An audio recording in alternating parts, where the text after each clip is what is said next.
नमस्कार, माझे नाव अनिल वटके आणि मी माध्यमिक आश्रमशाळा येथे सहाय्यक शिक्षक या पदावर कार्य करत आहे. तर आज आपण बघणार आहोत जे शिष्यवृत्ती परीक्षा घेतो आपण 7वी, 5वी आणि 8वी साठी आणि या वर्षीपासून 4थी आणि 7वी साठी आलेला आहे. तर मी आज बुद्धिमत्ता शिकवणार आहे, बुद्धिमत्ता चाचणी, आणि आजचा घटक आहे दिशा. तर सगळ्यांना माहिती आहे तुम्हाला का दिशा माहित असणे फार गरजेचं आहे. 4 दिशा माहित आहे सगळ्यांना? कोणकोणत्या दिशा आहेत? उत्तर, पूर्व, पश्चिम, दक्षिण आणि दक्षिण. सूर्यकडून उगवते. सगळ्यांना माहित आहे पूर्वेकडून सूर्य उगवते आणि मावळतीकडे पश्चिमेकडे. तर या 4 दिशांना 4 उपदिशा आहेत. माहिती आहे सगळ्यांना? हो सर. सगळ्यांना माहित असेल या आग्नेय, वायव्य, ईशान्य, नैऋत्य.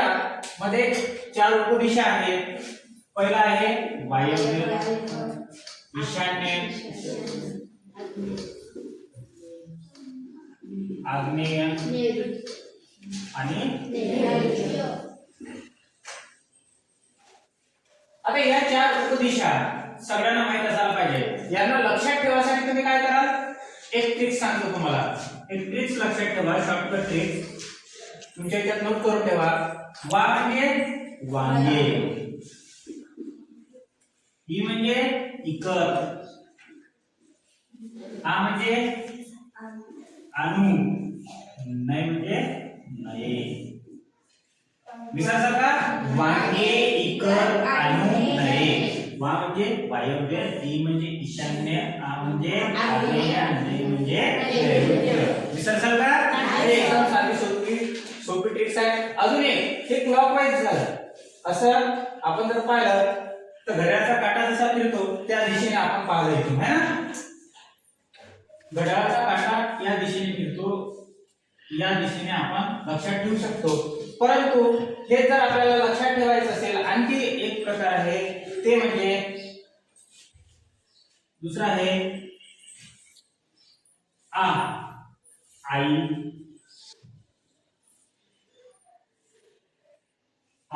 ई, बरोबर. वान, वा म्हणजे वायव्य, न म्हणजे वान, दे. काय लक्षात ठेवा? आई, वान, दे. हे काय सगळे शॉर्ट ट्रिक्स आहे.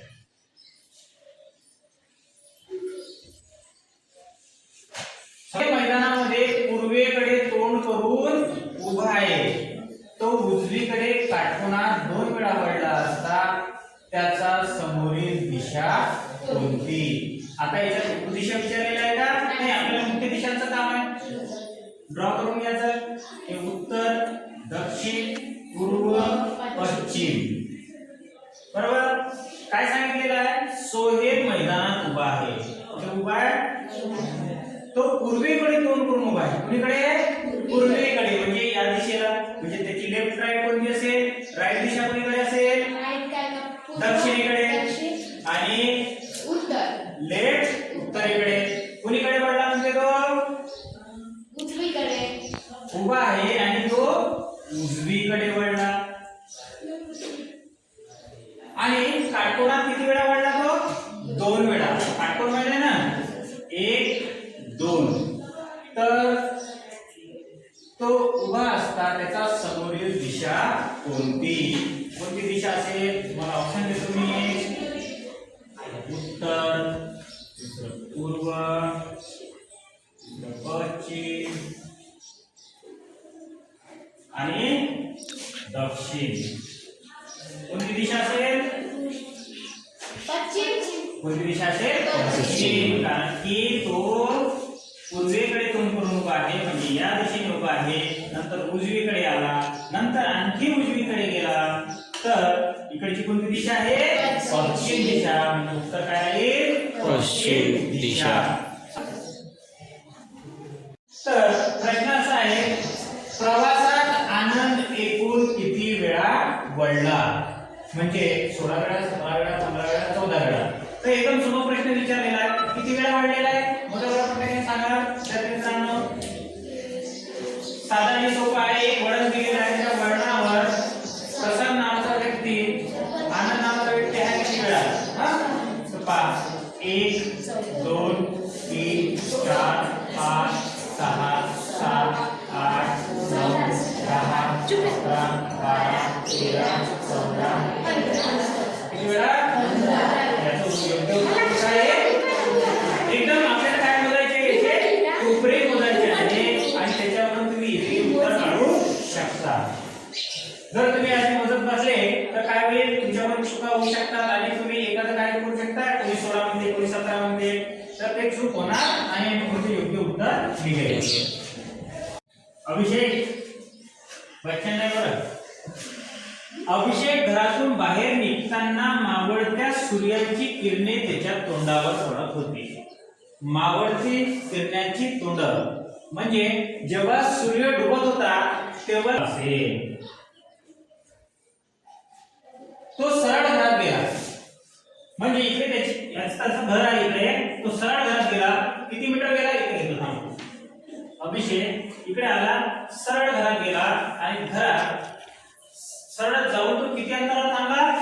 24 मीटर अंतरावर थांबला. नंतर तिथून त्याच्या उजवीकडे, जर तो असा उभा असेल तर त्याची उजवी बाजू कोणती असेल? दक्षिण. कोणती असेल? तो पश्चिमेकडे जर उभा असेल तर त्याची उजवी बाजू हे उत्तरेकडे असेल, है ना? मग उजवीकडे कशात गेला तो? काटकोनात गेला. काटकोन किती? 21 मीटर. बरोबर. नंतर त्याच्या डावीकडे एका काटकोनात वरून 20 मीटर गेला. नंतर कुणीकडे वळला? डावीकडे. डावी बाजू कोणती असेल त्याची? पश्चिम, है ना सर? जर तुम्ही उत्तरेकडे असेल तर डावी मीटर गेला. त्यानंतर पुन्हा एकदा डावीकडे वळला म्हणजे तो आणखी डावीकडे वळला तर कुणीकडे जाईल? डावी बाजू कोणती? पश्चिमेकडे कोण आहे म्हणजे डावी बाजू कोणती? दक्षिण दिशा. दक्षिणेकडे किती गेला? 21 मीटर आला. पुन्हा 21 मीटर आला, है ना?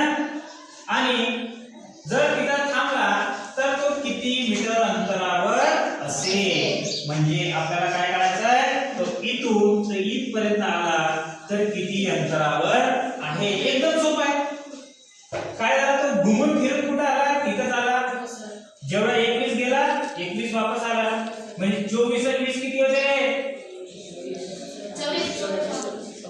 24 म्हणजे इथलं अंतर किती असेल? जेवढा वर चालत असेल ना 20, 24 अधिक 20 किती होते?